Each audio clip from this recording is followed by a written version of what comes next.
Welcome to Leaders with Heart. I'm your host, Paddy McDonald, and we're back with another inspiring conversation with a leader doing things differently and bringing new perspectives of connection and service into the world of leadership. And today we're speaking with Caterina Sullivan.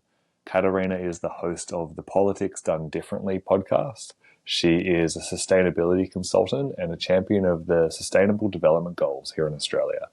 And we dive into what those are and the importance of really bringing this unified approach to world change into business and into the world. And we also cover her experience with politics and living in Canberra and connecting with politicians from all sides of the fence. And I loved this conversation and getting to hear about the humanity behind what we see on the surface, especially in the media with politicians, and my own judgments that come up sometimes around, the perceived drive for power that is in the realm of politics, and getting to hear how underneath all of it there is this shared common desire to make their communities stronger and more unified. So this is something that can challenge some of our own beliefs and perceptions, but gives us some great metaphors for how we lead in our own lives as well. So really enjoyed this conversation with Caterina. Looking forward to more in the future, and hope you enjoy it as well. If you want to connect with either of us, you can look at the show notes below, and we look forward to seeing you soon.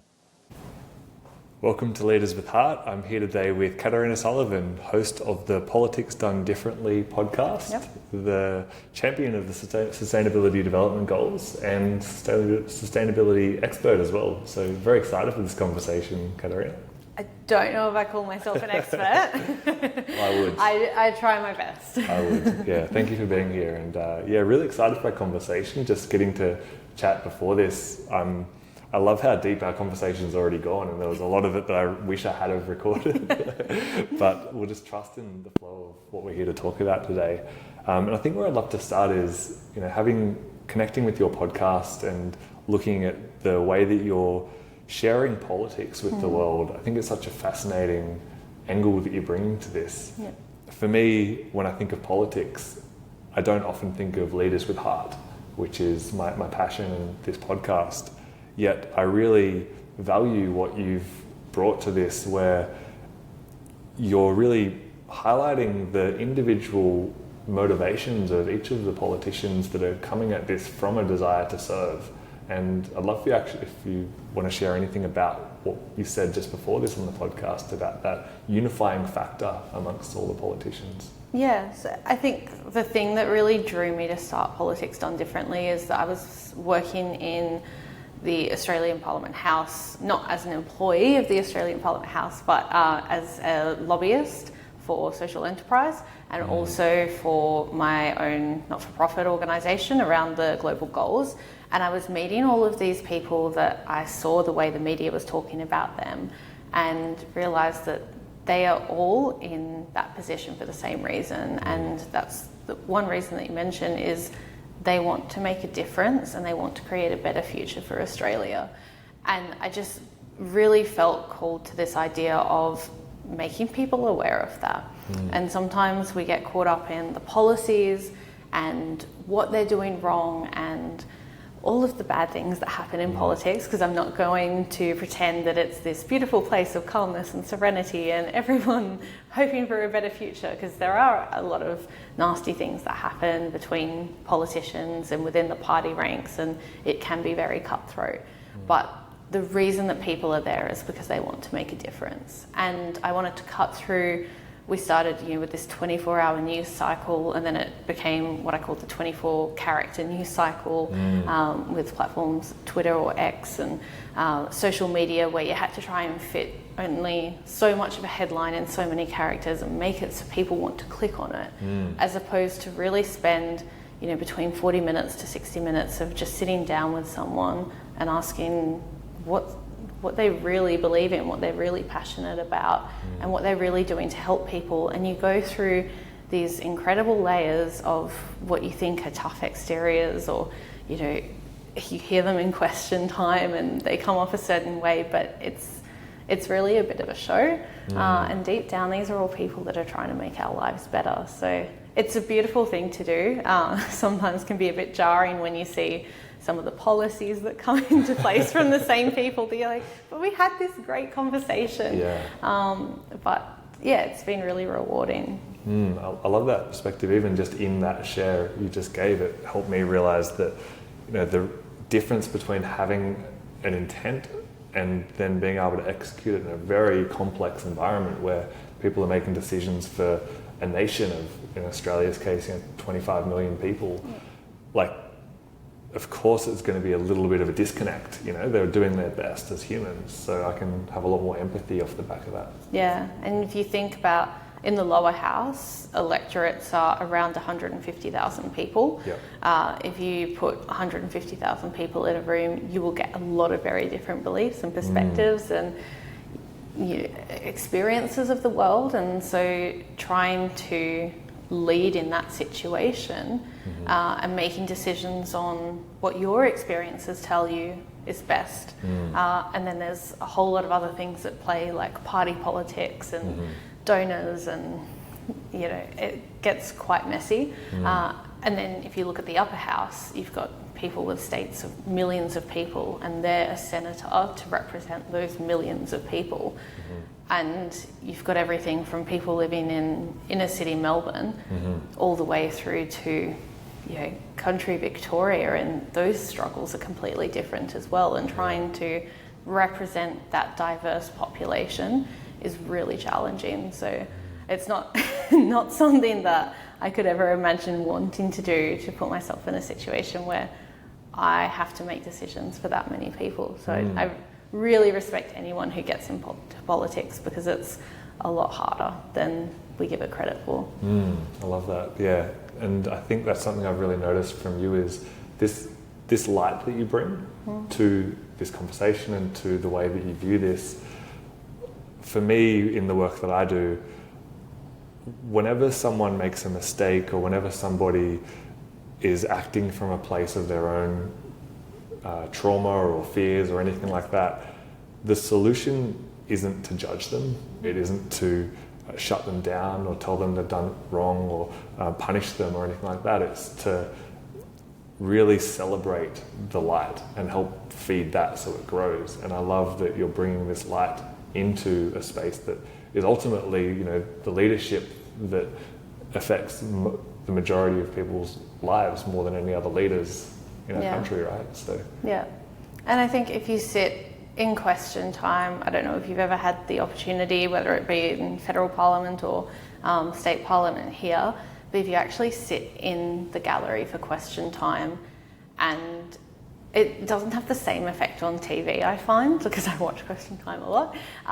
But when you're sitting in that room and they're yelling at each other and they're asking each other questions, and you're getting jeers from the rest of the party, or you're hearing just this passion, and they're passionate. And I think sometimes we get caught up in this idea that they're passionate, but they're self-important, and they're not. They're passionate because they truly believe that what they want is in the best interest of the nation. And when you've got so many competing priorities in terms of healthcare, education, roads, infrastructure, the economy, everything all at once, it is complicated to work out what the best decision is. And so it's just a whole lot of people with different perspectives. And I had this conversation with my husband, because he doesn't like it when I yell, and coming from a European, Italian, Croatian background, I always tell him I'm not yelling, I'm speaking very passionately. And that's what I think about in Parliament a lot, is you can really feel in that room the energy of what they care about. Wow, I love that. Yeah, and I bring this back to my own journey with leadership and how I can apply it in, let's say, business or other fields like this. And like that passion, that fire is ultimately what gets me out of bed in the morning, and it's ultimately what drives going above and beyond to deliver on a mission. And so there's actually a lot to be learned from that in saying that, like, are there ways that you see that when we consider the leaders of a country or a large group of people that, let's say there's differing opinions from the two political parties, but they both have the same underlying motive of making Australia better. What are some of the ways that you see that each individual can show up in a way that is actually going to get that underlying motive met, even if their own personal preferences have to be massaged a little bit?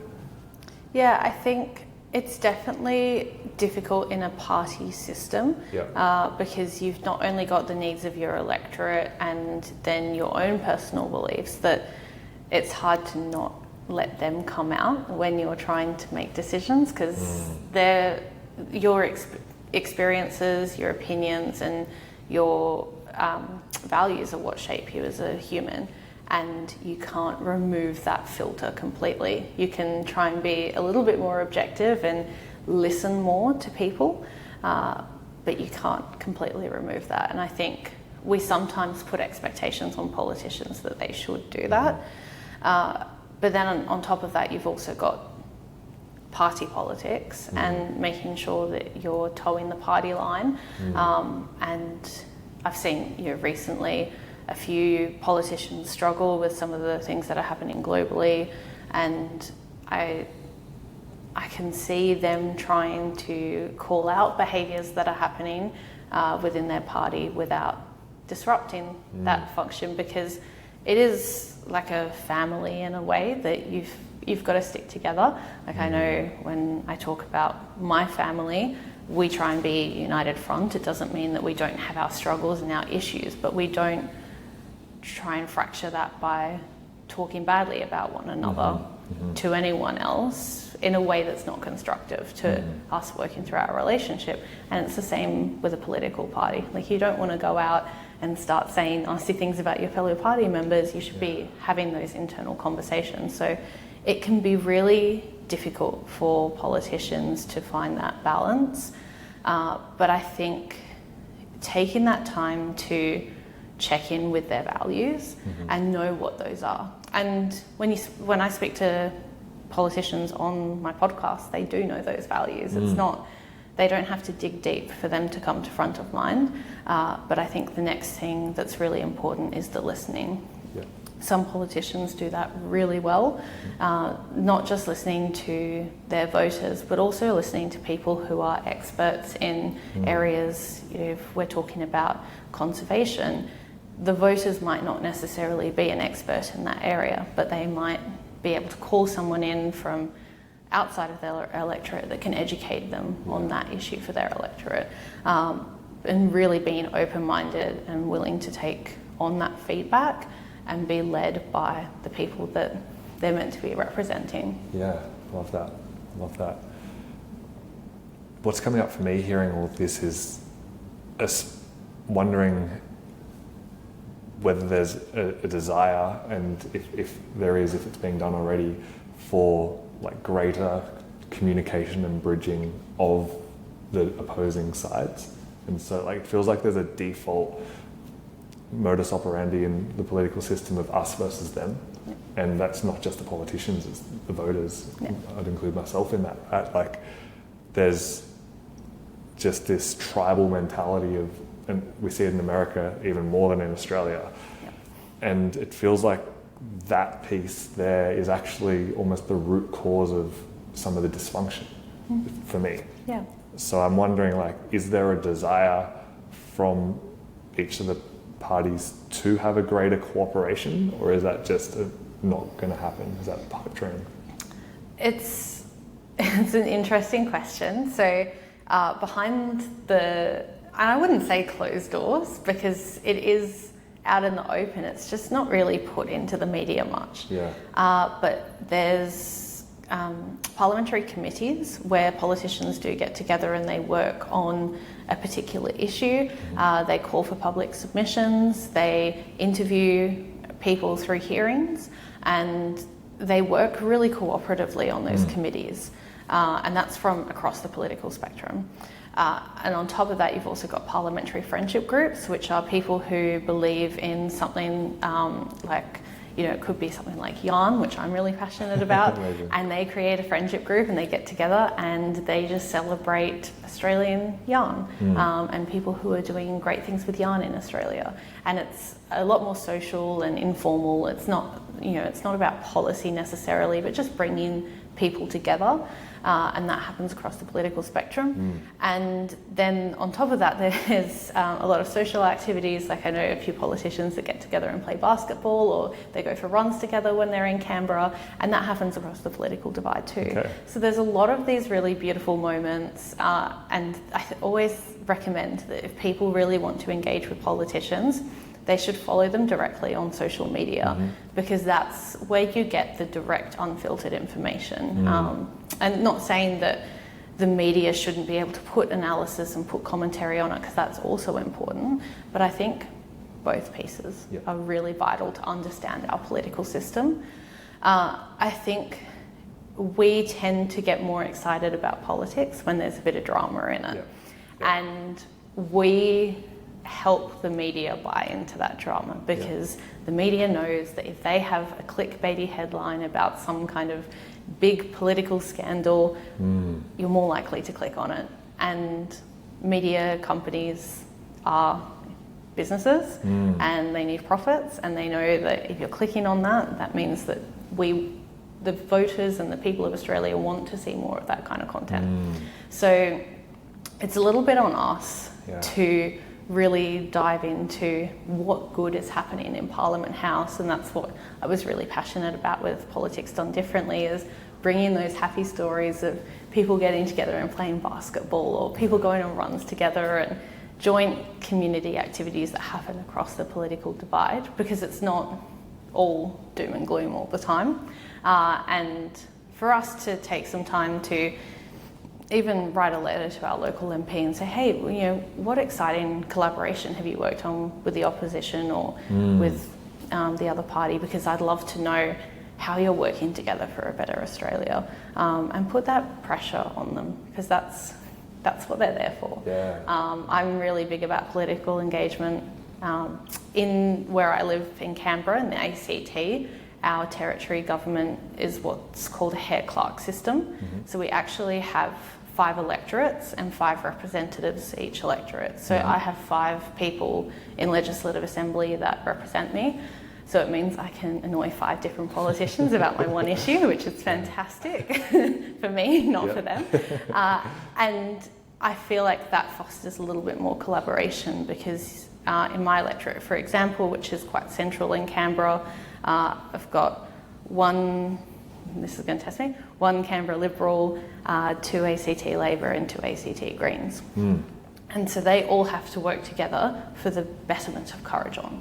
And finding ways for that to happen. And you see that a little bit in the Senate, where you've got 12 people for a state or 2 for a territory, and they all have to work together to bring about a better future for that state or territory. I love that.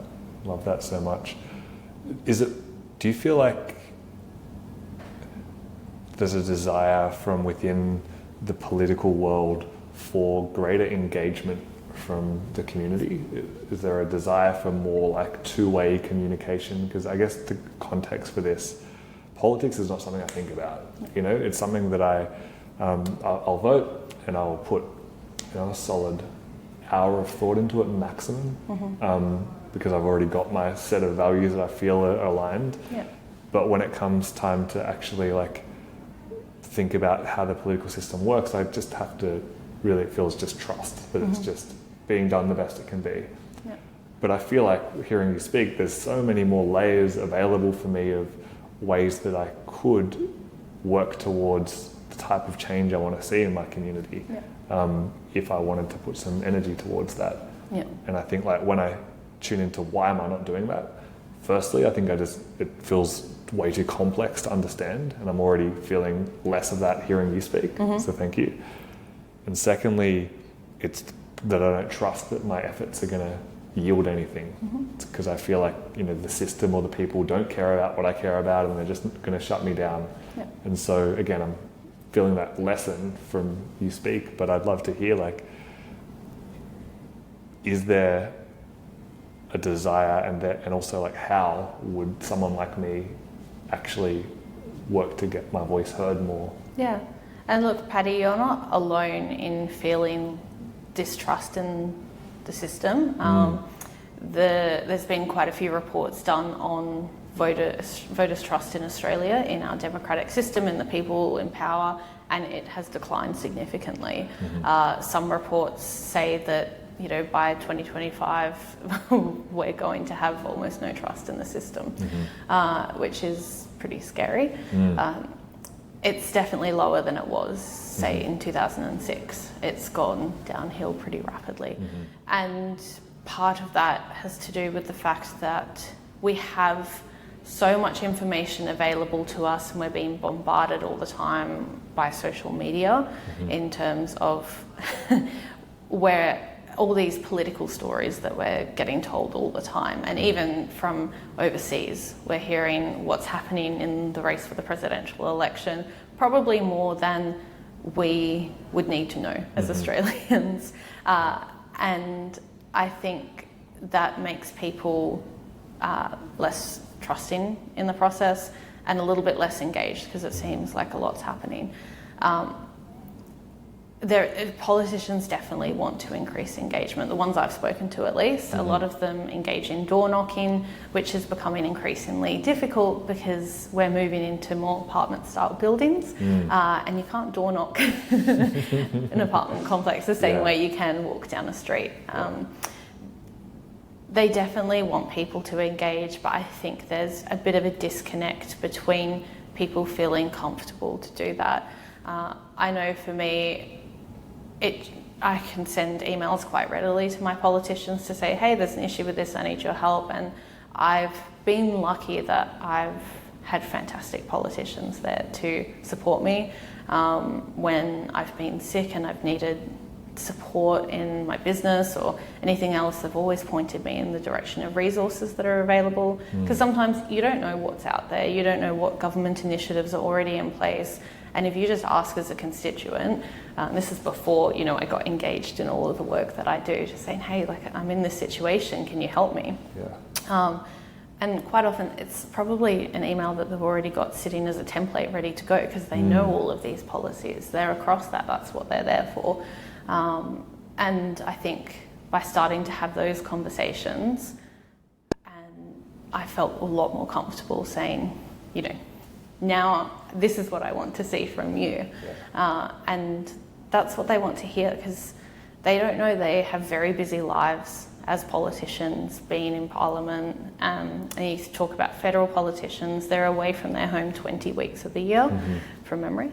And that's a big chunk of time. And for the ones who have a big electorate, like you look at an electorate like Durack, which is in the far north of Western Australia, that's Australia's biggest electorate. It takes a long time to get around and see all those people. So not only you... A lot of doors, nothing. Yeah, a lot of doors. Well, not actually so many doors. The population's quite small. Just a lot of driving between the two doors. But if you think about 20 weeks of the year being away from home in Parliament, but then also a significant chunk of time on the road being out in the electorate, there's so much that you miss in that.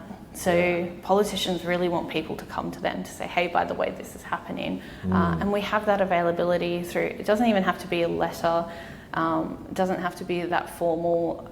It can just be an email, it can be a DM on social media. It doesn't have to be complicated. And a lot of politicians will also have surveys that come out quite frequently. So if you subscribe to their mailing list, they'll send you something to say, fill out this form. And they have contact forms on their website.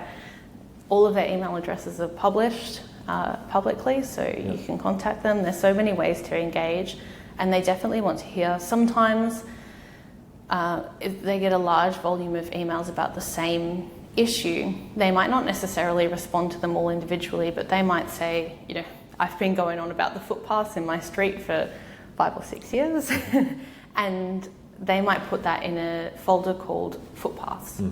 and then they count up how many emails they've received on that issue, and then they can say, Yep. 1,000 people in my electorate have emailed me about this one issue. Yep. We need to fix these footpaths. Yep. And just that volume as well is really important, that it might not necessarily be, Paddy's out to save the world and he's going to be the voice of change. It might be that you're one of 1,000 or 2,000 people that are saying, hey, hold on, this is an issue. Yeah. And they have that evidence then. Yeah, and that's not just for the electorate, that's nationally as well. Yeah, beautiful.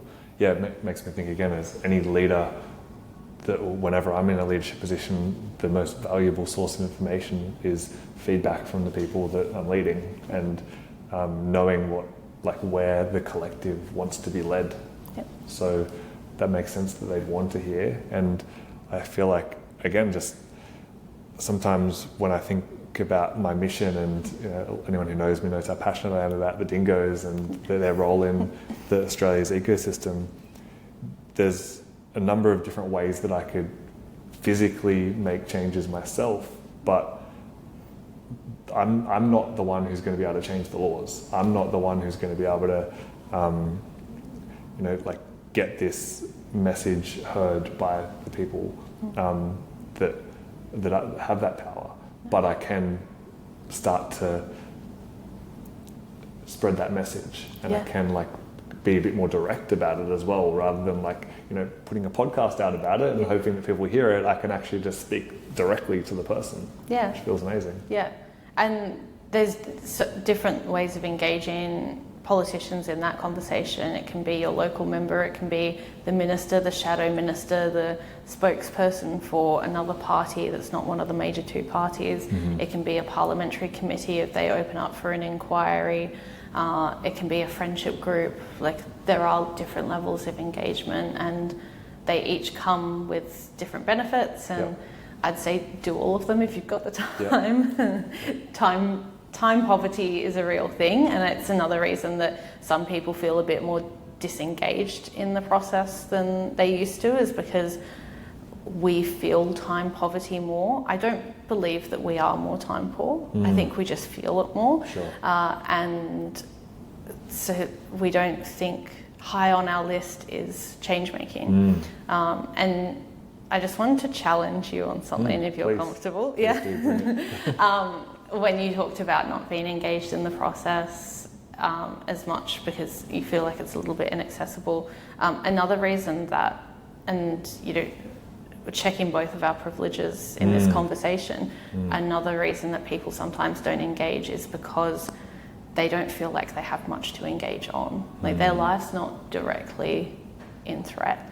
And I'm staying with a friend while I'm down here in Naarm at the moment, and she went out for a run last night and came back, and she said, it wasn't until I was sort of a couple of minutes into my run that I remembered that all these women have been killed in Australia recently, and oh my gosh, what am I doing running out past dark? And just having that conversation with someone she lives in a nice area in Melbourne, it feels really safe, but women don't feel safe anywhere at the moment. And so I know that I'm a lot more forthcoming about political activism because I personally feel like I'm at risk. And I think when we're put into a corner where we feel like there's no way out but to engage our politicians, that's when we are forced to do it. And so it's just really important to check in with our privilege, and I have to do it myself as well, that if I'm not engaging on an issue, am I not engaging because it isn't an issue, or it isn't an issue that affects me? And just being really conscious of that, and then also trying to be a bit more proactive and not feel like I'm only engaging because I've been backed into a corner and I have no way out except contacting my politicians, because they'd love to hear from me before I get to that point. They'd love to hear from me right at the beginning of me feeling afraid of gender-based violence in Australia. And it is something that we've been speaking about for a while and hasn't necessarily been actioned as quickly as we need it. And we've seen that especially this year. But I think, just checking in with that, the additional layer of not, I don't understand the system, but also do I feel like I have enough motivation to do it because an issue is directly affecting me. Yeah, I love that. Really love that. Thank you for the challenge. No, that's all right. And I ultimately, like, for me, when I think into leadership, the best kind of leadership is when someone's looking at the entire ecosystem or the entire system and feeling into what's best for the whole community, collective. Yep. And this is where we can all be leaders, right? And I can be a leader and feel into what does my community need? And it may have nothing to do with me, Yep. but I can still support the rising of the tide of everybody, and I will indirectly benefit from that, no doubt, but it doesn't need to be the driver as well. And the way that you're doing that that's really inspiring is having these kind of conversations and sharing these conversations with people, because all of a sudden the listeners of your podcast have all these different perspectives that they might not have considered. And so when they're thinking at the next election, and we see this a lot now, almost immediately after a debate leading up to a federal election or even a state election, or after the election results have been called, or a budget's announced, which is happening in a couple of weeks, it will literally say, what's in it for me? So it's all about, me. And, what's in this budget for women? What's in this budget for, young people? And instead of saying, how is this budget shaping the future of Australia to make life better for everyone? Because, I fall into the trap too. Like when the budget's announced, I want to know how I'm saving money next year because I need to keep feeding my family. I need to keep a roof on their head. But I'm not the person that needs money the most right now in Australia. There's people living below the national poverty line. There's people living in unstable accommodation, experiencing homelessness, experiencing gender-based violence in relationships. There's people that are a lot less well off than I am.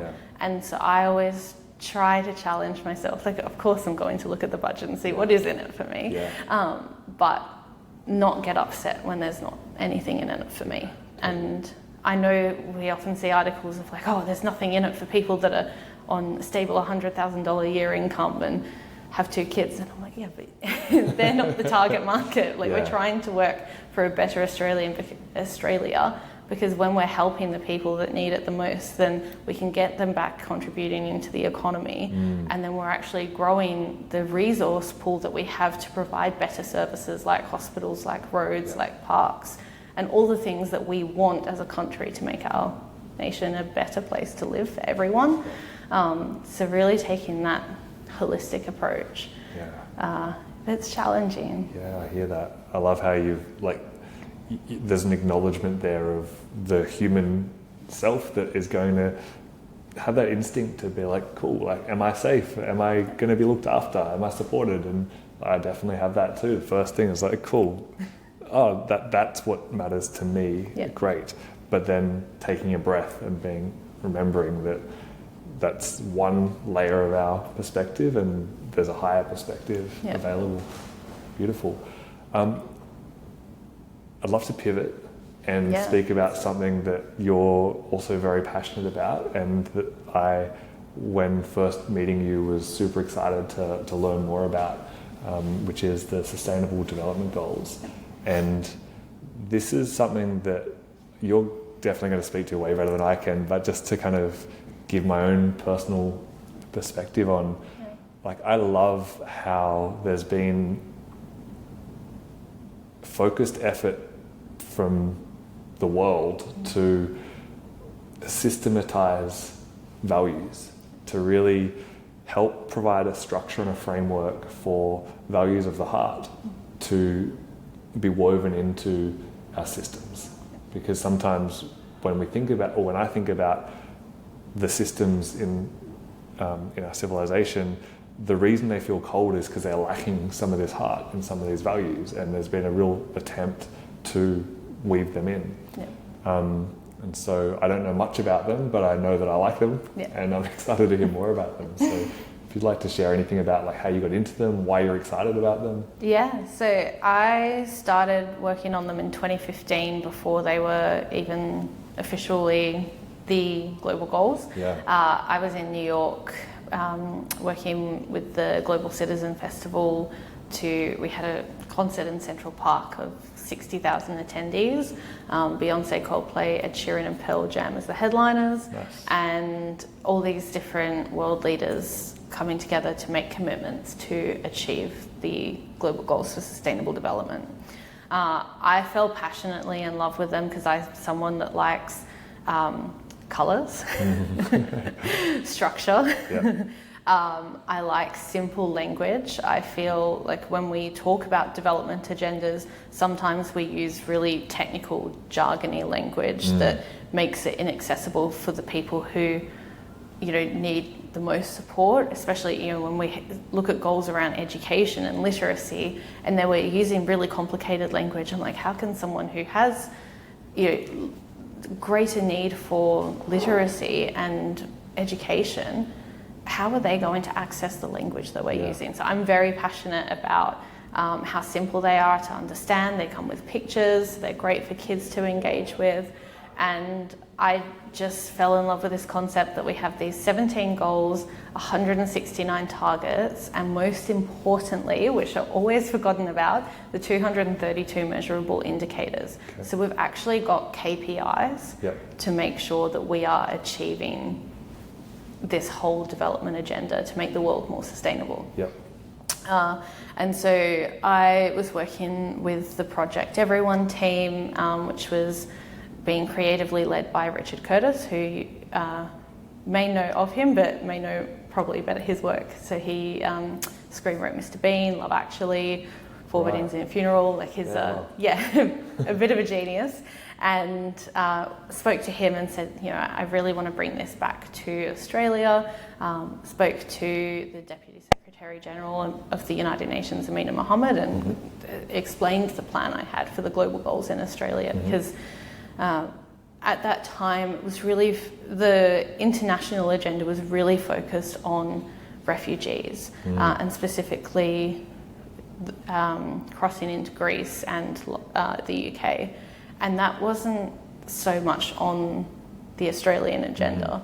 And we hadn't really developed strong language around Indigenous peoples around the world for the global goals at that point, especially how it would apply to First Nations Australians. And we talk a lot about closing the gap, and so that was an area that I saw of really great need. And so we came back to Australia and launched the Global Goals Australia campaign, which was aimed at awareness of the goals. So we went into Parliament House, we met the 2016 Parliament, which was sworn in, I think, the 1st of August, from memory. I'll have to check that. But we met with over half of the elected representatives. Spoke to them about the goals, got photos with them holding the sign of the goal that they were most passionate about for their electorate or for Australia, and gave them all little pocket reference guides so they could refer to the goals at any time, wallet-sized, like business card-sized little guide. And it was a really, really fun campaign because we got to meet again with so many politicians and speak about what they were passionate about. And then with that, we also did a lot of tours around schools, and we ran mock parliament, and we engaged kids in the conversation, and then they started environmental clubs from these conversations, and I got to attend a few school functions where they launched their environmental club based on a conversation we'd had in the school, and there were some really cool things that we were doing, but a little bit of the excitement for the goals has died because 15 years is a long time to keep up that level of excitement and enthusiasm. It's not for me because I'm so passionate about it, but for the general population who this isn't their sole passion and sole love, it's tiring to be as excited as I was for 15 years. So we're coming up to, 2024, so we're coming up to the 9-year mark, 6 years to go. And we need a little bit more work. Just a little bit. What I'm hearing on that is it's like running a marathon. We're at like kilometre 25 out of 42, thereabouts. And it's like, oh my God, it's been a slog. And maybe I'm a bit further behind the pace that I wanted to be at, but I'm still going to finish. I might not hit the time I wanted to hit, But if I can still cross that finish line, then at least like there's been more progress than if I just gave up. Exactly. As well. And that's, I think, no one expected the global pandemic to happen, Yep. and that did set us back. So people who experience poverty experienced it at a greater rate. Yep. More people started experiencing poverty, and those who weren't experiencing poverty tended to do so at an even greater rate as well. So the divide really grew during COVID.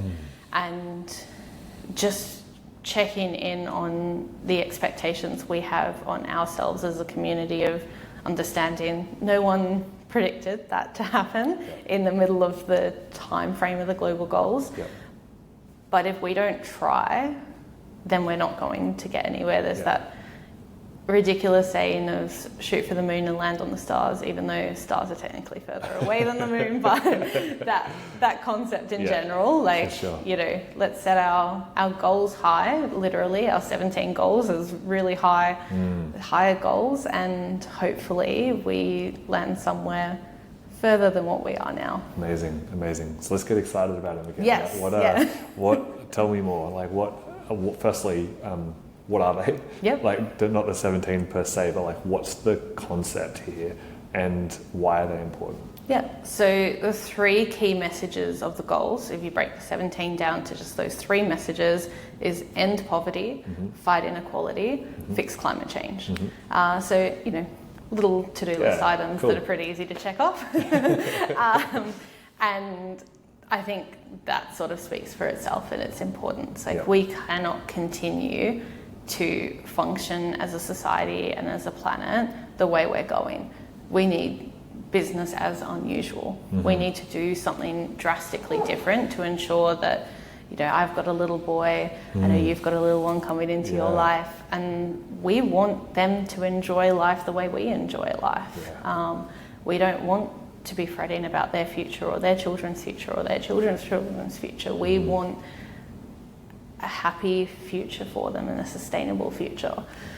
And I think especially the piece around the poverty and the inequality, it's just something that doesn't sit right with me. Like, I'm a woman of faith, I'm a very spiritual person, and we talked about sort of the different flavors of how you interpret your faith. My personal choice is Catholicism, and I really love the stories of Jesus and how he was this massive, like, if you take away the religious aspect and just look at him as a social activist and a rebel, and he fought against the system, he fought against the rules, he was an agitator, is a really kind of cool guy that I model my activism after. And he fought for the people who needed the most support, who were experiencing the greatest hardship. And I think that's what we have to keep in mind, is that, you know, looking after the planet's one thing, but then looking after each other is so much more important.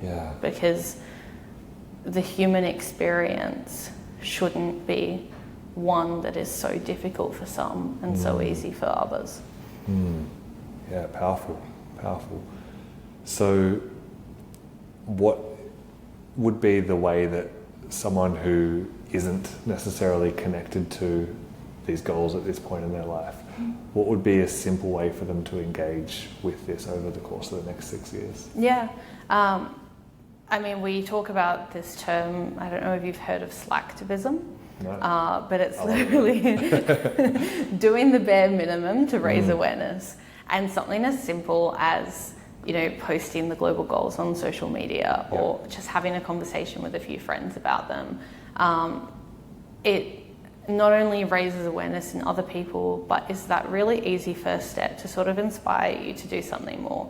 And it also tells the algorithm of social media, hey, by the way, this person's interested in this, so let's feed them more content. So then you become a little bit more aware of what's happening.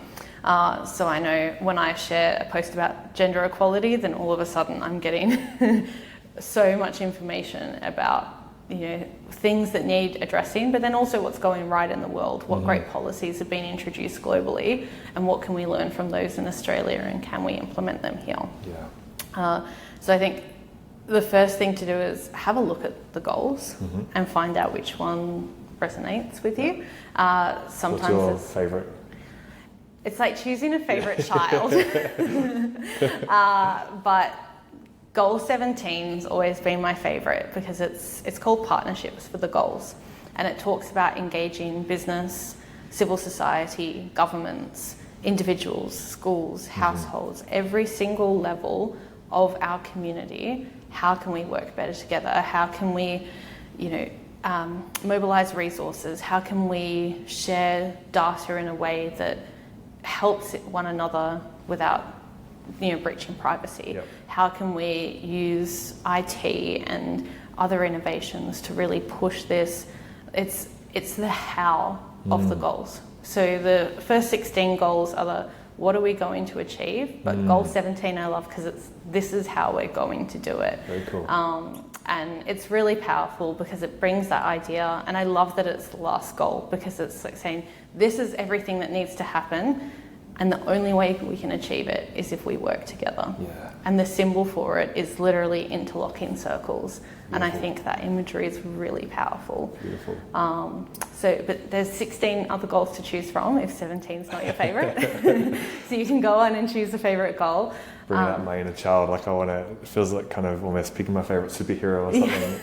Yeah. And we did, we actually had a really beautiful cartoon that was done by Stan Lee before he passed away. Wow. And it was a superhero cartoon about the global goals. Amazing. And I remember when he passed away, everyone was putting up which superhero was their favourite that he created, because he had a profound impact on so many people, especially young people, and helping people with identity through comics. And I put up a post about my favourite being the Global Goals cartoon that he did, because that was so cool for me that he engaged in an agenda that I'm so passionate about. And I got a lot of trolls online telling me, no, it was this superhero.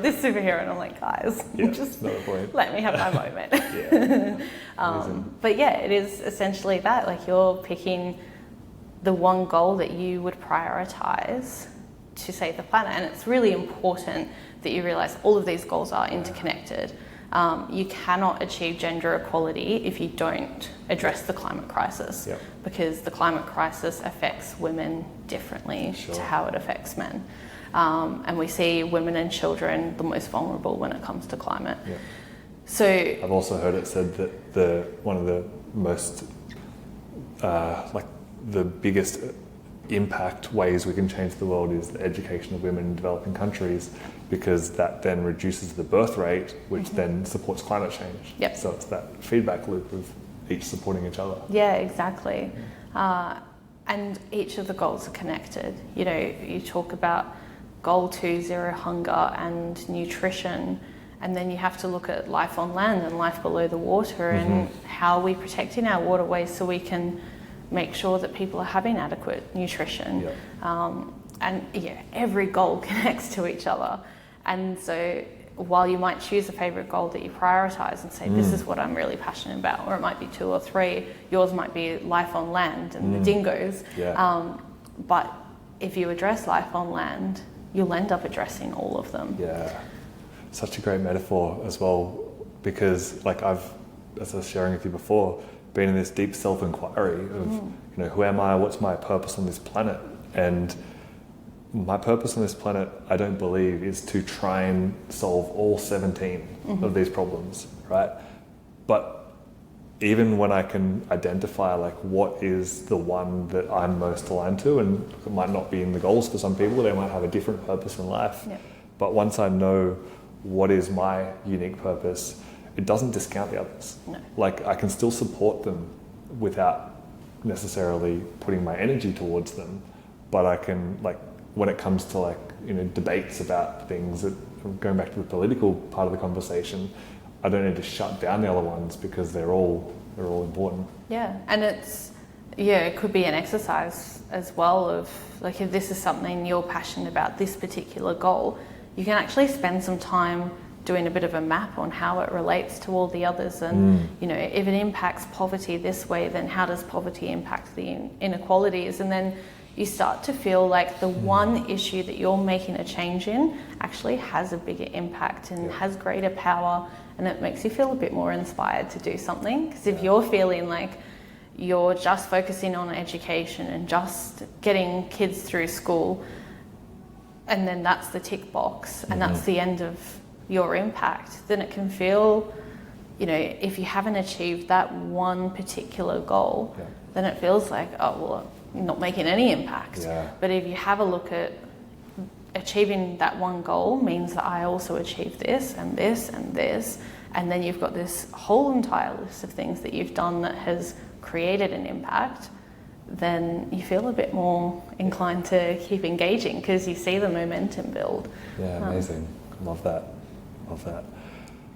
Oh, there's a lot more I want to cover, but I also want to just focus in for a second and just really apply this to business leadership, because there's the way that we can pair them together, such as, you know, organizations like B1G1 are doing the amazing work they do, where businesses can you know, donate a percentage of profits to a sustainable development goal, or they can in some way build social and entrepreneurship into their business where they're doing good for the planet or the community while simultaneously having a thriving, sustainable commercial business.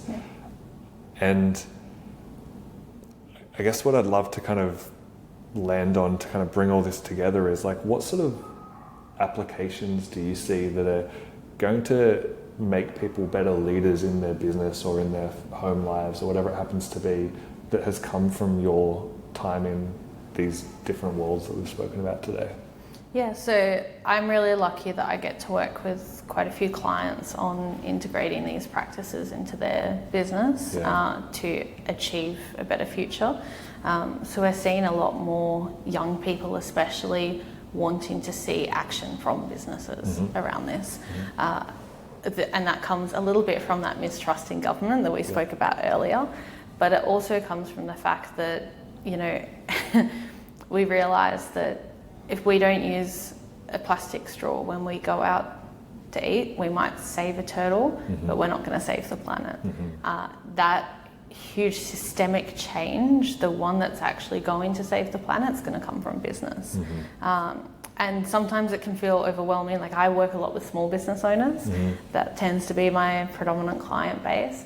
And it can feel overwhelming as a small business owner to just feel like the weight of the world is on your shoulders. But there's so many ways that you can engage in the process by, you know, leveraging the supply chain, being more aware of who your suppliers are, and education is a really important part as well. So my husband and I, on the side of all that we do, we also run a recycled eco and novelty yarn store for knitters and crocheters. I say yarn funny, so I always have to qualify it for knitters and crocheters, because it's like, what's yarn? And a lot of what we do is educating people that you can use recycled fibres for your crafting. And a lot of people who engage in knitting and crochet are a little bit more environmentally conscious or eco-conscious because they don't want to participate in fast fashion. They want to participate in slow fashion.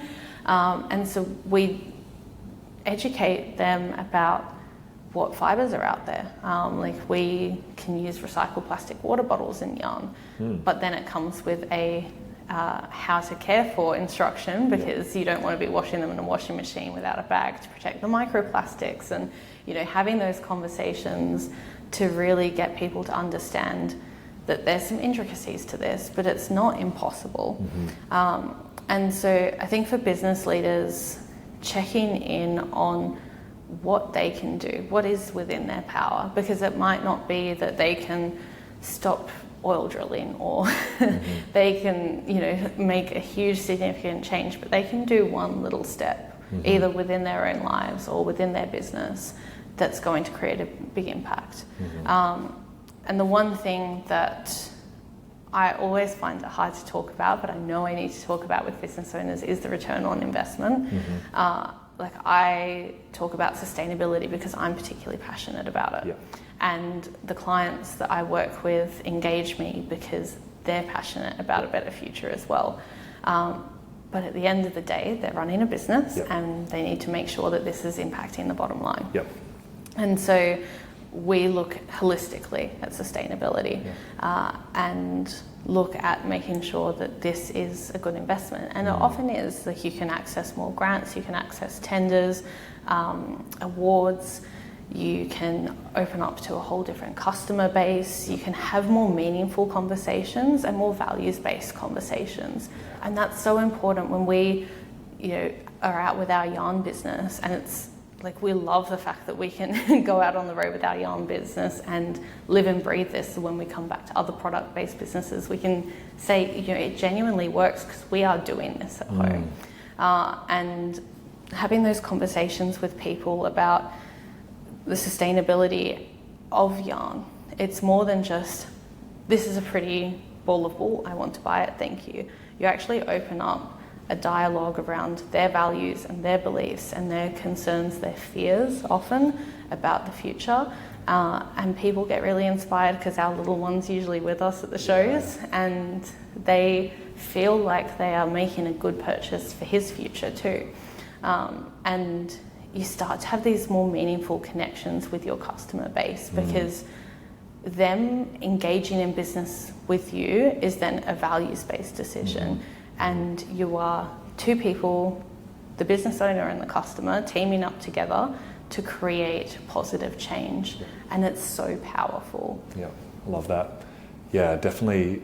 I can see the return on investment question come up even for myself. I consider very values driven, and I consider myself very socially conscious and wanting to operate from that perspective. And yet still, like, I have that fear come up. If I don't get a return on investment, then it's over the long term not going to be a sustainable financially decision. And so that holds me back from doing it sometimes. So I really hear the need for it to tick both boxes. And simultaneously, I really also see how in this day and age, like, staff members aren't just willing to show up for a paycheck anymore, not as many as used to anyway. And customers, like, they really, as Simon Sinek says, they don't buy what you do, they buy why you do it. Like, this is just becoming more of the norm. And so leaders that can inspire action rather than direct, like, that's becoming the competitive advantage for leaders, not only in their own careers, but in their companies as well. So I really can see that, but I also feel like, from my own experience, it's required me to take the long-term perspective and know that the decisions I'm making are going to have a much greater long-term payoff, but probably require a little more patience. And it's kind of like, diet. It's rather than eating the sugar and getting that quick hit of energy, it's eating the sustainable release of energy that's going to make me healthy and vibrant for the long term. Yeah, and I think it's about balancing some quick wins and some low-hanging fruit with some long-term plans. You need both to feel like you're gaining momentum. And I know that I even do that in my own personal life when I'm working on my own projects, that I have a few things that I know will be that quick dopamine hit that will make me feel good and feel accomplished in my business, and some easy wins that I can get over the line. But then I'm working in the background at that slower, that big plan, that big process. And the little dopamine hits get me through. Because sometimes it can feel, as a business owner myself, like, I can feel a bit, oh my gosh, what am I doing? This is taking forever. I'm not getting anywhere. So having those little milestones along the way is really important. And I think another thing that's really interesting, you talking about the return on investment, sometimes we actually have clients come to us who are, I never use the term too values driven, but probably too values focused compared to the need for a sustainable economic model within their business. And so actually working with some people that are so values driven that the business part of it's getting a bit lost, and working out how can we make this financially viable and economically sustainable for you so you can keep making an impact through what you're doing. And we often talk about the businesses that need help to make the better social and environmental impact, but there's also businesses that need to keep going with the economic impact as well on their own business. So as I said in Buddhism, right, it's that the middle path is often the path that has a lot of the gold.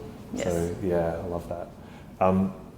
Thank you so much for this conversation. There's been so much wisdom that I've received, and I'm sure people listening to this will as well.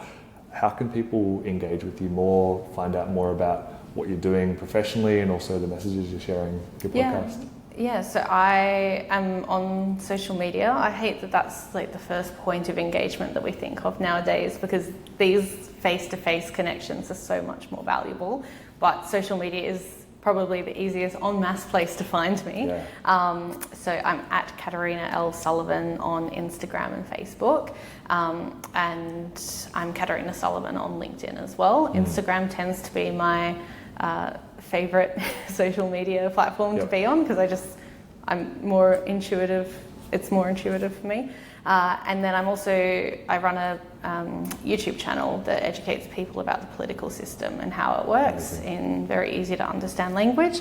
And that's just Caterina Sullivan on YouTube. And I've got a website as well with a mailing list, and I have newsletters about things that I'm passionate about, videos that I've released, podcasts I've been on, podcasts I've released, and some political commentary and ramblings that pop in there from time to time as well. It's a bit of fun, just as a bit of an outlet, so my husband doesn't have to hear me go on about politics incessantly. So. Perfect. Well, I'll put links to all this in the show notes. But to close, is there any final message or any just thing that you feel is really important for you to share for people to hear? I think understanding those values around your impact on the world, not just your values around who you want to be as a person, but who you want to be for others. How do you show up for other people? In today's society, we tend to be very focused on me. Like the 90s was the age of me, the 2000s was the age of now. And I feel like we're in the age of me right now. But we are just one person in this entire planet of people, and we are so significantly insignificant. And we can take our power back from our insignificance by showing up for everyone else. So really dialing into that, what that means, and how we can be a political voice, how we can engage in impactful economic, social, environmental sustainability, and as business leaders, knowing that we are such an icon in the community, whether it's our business name or our personal name, or even just the message that we're sending through our business existing.